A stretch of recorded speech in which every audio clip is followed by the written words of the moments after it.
టార్గెట్గా పాకిస్తాన్ మరోసారి కుట్రకు తెరలేపుతోంది. బంగాళాఖాతంపై మళ్లీ కన్నేసింది పాకిస్తాన్. బంగాళాఖాతంలో ఉనికి చాటుకునేందుకు పాకిస్తాన్ కవ్వింపు చర్యలకు పాల్పడుతోంది.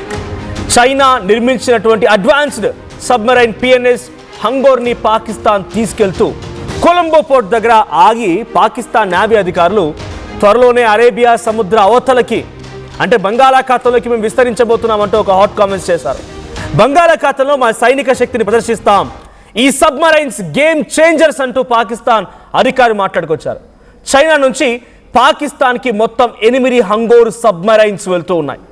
ఈ సబ్మరైన్స్ సంబంధించి డీటెయిల్గా మనం చూస్తే పాకిస్తాన్కి ఇంత పెద్ద తెలివి లేదు, ఇంత పెద్ద నాలెడ్జ్ లేదు, ఎట్టి పరిస్థితుల్లో స్వతహాగా ఇంతటి సబ్మెరైన్ తయారు చేసినటువంటి అవకాశం లేదు. తెలివి తక్కువ దద్దమ్మలు పాకిస్తాన్, ఎట్లా కూడా తెలిసిందే. ఈ పాకిస్తాన్ చైనా నుంచి 8 పిఎన్ఎస్ హంగోర్లని కొనుగోలు చేసింది. దానిలో భాగంగా నిన్న ఒక హంగోర్ని డెలివరీ చేసింది చైనా. అది పాకిస్తాన్కి తీసుకెళ్లే క్రమంలో ఈ బంగాళాఖాతానికి సమీపంగా ఇటువైపు నుంచి వెళ్తున్నటువంటి ఈ సబ్మెరైన్తో వెళ్తూ ఆ సబ్మెరైన్ ఏం చేసింది, ఒక కొలంబో పోర్ట్ దగ్గర ఆగిపోయి అక్కడ ఒక్కసారిగా ఒక స్టేట్మెంట్ని పాస్ చేశారు ఆయన. ఏం స్టేట్మెంట్ అది?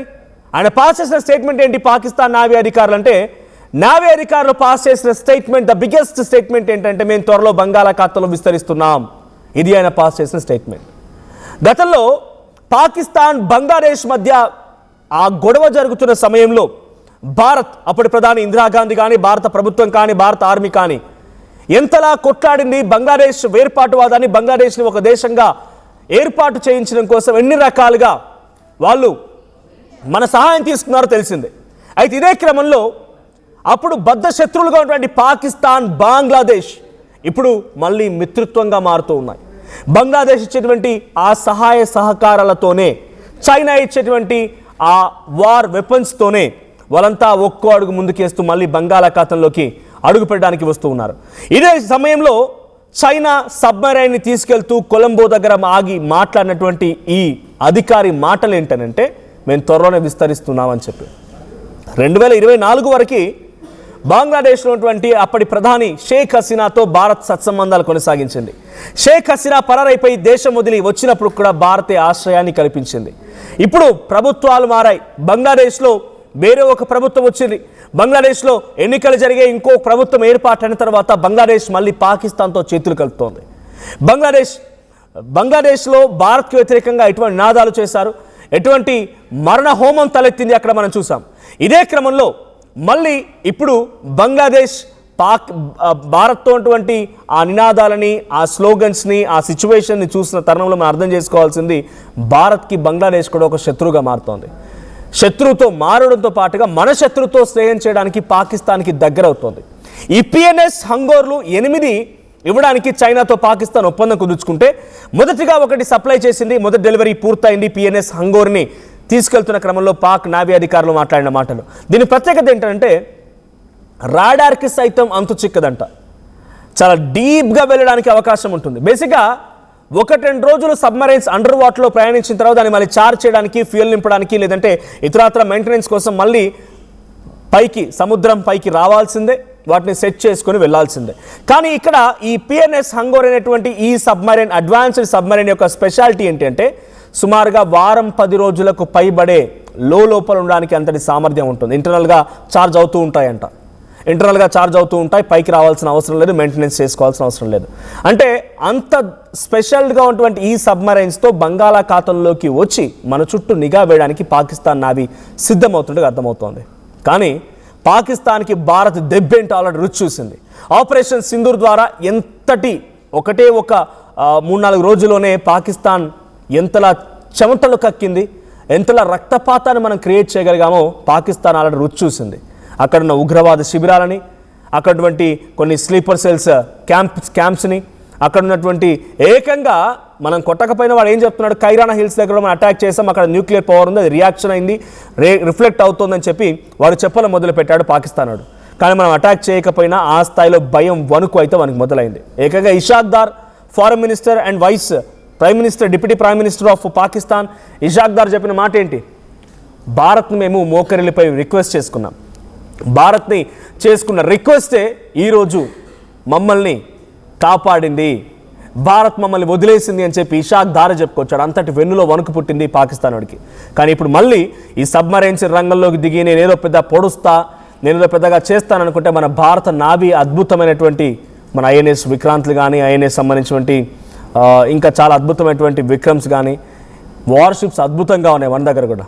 ఇవి కనుక వన్స్ ఆ వార్షిప్లు కానీ మన దగ్గర ఉన్న సబ్మరైన్స్ కానీ రంగంలోకి దిగితే డెఫినెట్గా అంత చూడక తప్పదు. గతంలో కూడా ఒక సబ్మరైన్తో పాకిస్తాన్ అప్పుడే భారత సబ్మరైన్ని పేల్చేసే ప్రయత్నం చేసింది. ఆ తర్వాత మన విశాఖపట్నం కేంద్రంగా ఉన్నటువంటి కొన్ని సబ్మరైన్స్ కానీ లేకుంటే వార్షిప్స్ కానీ ఇక్కడ నుంచి ఎంతటి ఒక అద్భుతమైనటువంటి మన నావీ పర్ఫామ్ చేసి దాన్ని తునాతునకలు చేసి తీసుకొచ్చి ఆడబడేసారు. అది మన భారత నావీ యొక్క సామర్థ్యం, శక్తి. ఇప్పుడేదో పిచ్చి కూతలు కారు కూతలు కూస్తున్నట్టుగా మన భారత్ పైన పాకిస్తాన్ కవ్వింపు చర్యలకు పాల్పడుతూ ఉంటే డెఫినెట్గా ఊరుకునే ప్రసక్తే లేదు. సెల్ఫ్ రిలయంట్ అయిపోయాం మనం వేరే దేశాలపై ఆధారపడి వాడు కొనుక్కొచ్చుకున్నట్టుగా గతంలో ఇండియా పాకిస్తాన్ యుద్ధం సమయంలో మిసైల్స్లో తుప్పు పట్టిపోయినటువంటి ఆ మిసైల్స్ పట్టుకొచ్చి చైనా నుంచి అగ్గోకి కొనుక్కొచ్చి అరేక్ మాల్ని తీసుకొచ్చి భారత్పై ప్రయోగించినట్టు కాదు. భారత్ అంటే భారత్ ఇండిజినియస్గా వెపన్స్ని తయారు చేయగలుగుతోంది. మా డిఆర్డిఓ అద్భుతమైనటువంటి ఒక ఆయుధ సంపత్తిని భారత్కి క్రియేట్ చేస్తోంది. మా సైంటిస్టులు దానిపై పనిచేస్తున్నారు.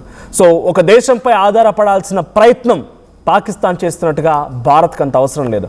సో ఇప్పుడు నిజంగానే పాకిస్తాన్ కనుక బంగాళాఖాతంలోకి ఎంట్రీ ఇస్తే తమ సబ్మరైన్స్ ద్వారా సిచ్యువేషన్ చాలా ఎక్స్ట్రీమ్గా మారే అవకాశం ఉంది. మన చుట్టూ ఒక హాట్ జోన్, రెడ్ జోన్ ఉన్నట్టుగానే భావించాలి. పాకిస్తాన్, చైనా, బంగ్లాదేశ్, నేపాల్ డైరెక్ట్గా మనపై అటాక్ చేసే సామర్థ్యం లేకపోయినా చైనా మొన్న ఏం చేసింది? చైనా అరుణాచల్ ప్రదేశ్లోని కొంత అస్సాం, అరుణాచల్ ప్రదేశ్ లాంటి ఆ ప్రాంతాల్లో కొన్ని ప్రాంతాలకి తమ పేర్లు పెట్టేసుకుంది.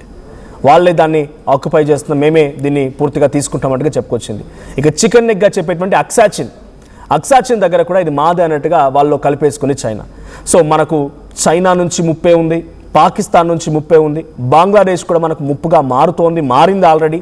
సో ఇవన్నింటి కూడా రెడ్ జోన్లో ఉన్నటువంటి ఈ చుట్టూ ఉన్నటువంటి ఈ వలయాన్ని డెఫినెట్గా భారత ప్రభుత్వం, భారత army, navy and air force సమర్థవంతంగా తిప్పికొడుతూనే ఉన్నాయి. ఇప్పుడు మళ్ళీ పాకిస్తాన్ చేపట్టబోయేటువంటి ఈ సబ్మరైన్స్ నిజంగానే బంగాళాఖాతంలోకి వస్తే అది కూడా ఒక పెద్ద మిషన్లో భాగంగా భారత్ వాటిని తిప్పికొట్టే అవకాశం ఉంది. ఎమర్జెన్సీ సిచ్యువేషన్ బంగ్లాదేశ్, పాకిస్తాన్ విడిపోయిన తర్వాత కనీసం బంగాళాఖాతం వైపు కన్నెత్తి చూడాలంటే కూడా భయపడిపోయినటువంటి ఈ పిచ్చి కుక్కలు మళ్ళీ వచ్చి బంగాళాఖాతంపై మేము విస్తరిస్తామని అంటే ఊరుకుంటుందా? సో డెఫినెట్గా తిప్పికొట్టక తప్పదు. సో అటువంటి ప్రయత్నమే కనుక జరిగితే డెఫినెట్గా మరొక బిగ్గెస్ట్ వార్కి భారత్ సిద్ధంగా ఉండాల్సిందే. బిగ్గెస్ట్ ఒక కుట్రకి పాకిస్తాన్ తెరలేపుతుంటే దాన్ని ఎదుర్కోవడానికి చైనా, పాకిస్తాన్, బంగ్లాదేశ్ మూడు కలిసి వస్తుంటే భారత్ వాటిని ఎదుర్కోవడానికి సమర్థవంతంగా సిద్ధంగా ఉండాల్సిందే. సో ఈ పిఎన్ఎస్ హంగోర్ సబ్మరైన్స్ని బంగాళాఖాతంలోకి తీసుకొచ్చి కేవలం భారత్ టార్గెట్గానే వాళ్ళు ప్రయత్నం చేయబోతున్నారని మాత్రం చాలా స్పష్టంగా తెలుస్తోంది. చూద్దాం మరి ఏం జరిగిద్దో. సో మీ అభిప్రాయం ఏంటి? ఇక అప్పుడే ఆపరేషన్ సింధూర్ సమయంలోనే పాకిస్తాన్ని 3 ముక్కలు చేస్తే అయిపోయేది అనేది మీరు కూడా అనుకుంటున్నారా? పాకిస్తాన్ని మళ్ళీ భారత్ దెబ్బ కొట్టాలని మీరు చూస్తున్నారా? మీ అభిప్రాయం ఏంటో కామెంట్ చేయండి.